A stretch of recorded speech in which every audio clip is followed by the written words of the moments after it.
இனிமே கண்ணை மூடிட்டு கடலை எண்ணெய் வாங்கலாம். ஏன்னா மந்த்ரா கடலை எண்ணெய் இதயத்தின் தயாரிப்பு.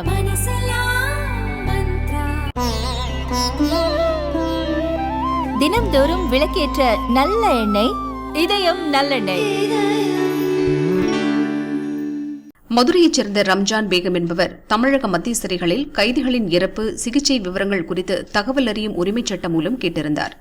மதுரை, திருச்சி, கோவை, கடலூர், வேலூர் ஆகிய 5 மத்திய சிறைகளில் கடந்த 3 ஆண்டுகளில் இறந்த கைதிகள், மனநலம் பாதிக்கப்பட்ட கைதிகளின் விவரங்கள் அவருக்கு அனுப்பப்பட்டது.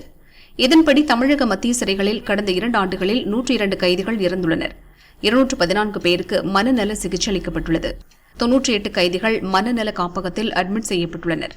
10,500 கைதிகள் ஹாஸ்பிட்டலில் மேல் சிகிச்சைக்காக அட்மிட் செய்யப்பட்டனர் என தெரியவந்துள்ளது.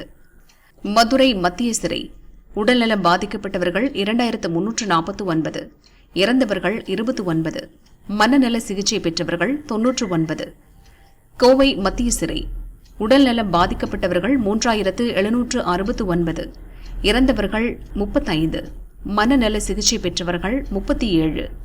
திருச்சி மத்திய சிறை உடல்நலம் பாதிக்கப்பட்டவர்கள் 830, இறந்தவர்கள் 29, மனநல சிகிச்சை பெற்றவர்கள் 33.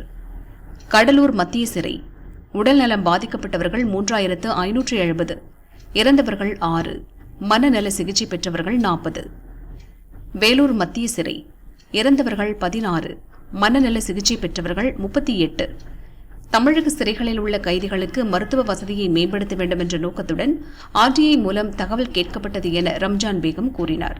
சிறைகளில் போதுமான எண்ணிக்கையில் டாக்டர்கள் இல்லை.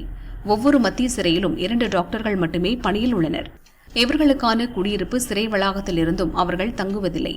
ஒரு கைதி சிறை வளாகத்தில் இறந்தாலும் ஹாஸ்பிட்டல் கொண்டு செல்லும் வழியில் இறந்ததாக கணக்கு காட்டுகின்றனர். சரியான நேரத்தில் சிகிச்சை அளிக்கப்படாமல் கைதிகள் மரணம் அடைகின்றனர். இதை இயற்கைக்கு மாறான மரணங்கள் என்றே கணக்கில் எடுக்க வேண்டும். அப்போதுதான் கைதியின் குடும்பத்தினருக்கு அரசு இழப்பீடு கிடைக்கும். ஆனால் சிறையில் நடக்கும் இயற்கைக்கு மாறான மரணங்களுக்கு எந்த அதிகாரியும் பொறுப்பேற்பதில்லை.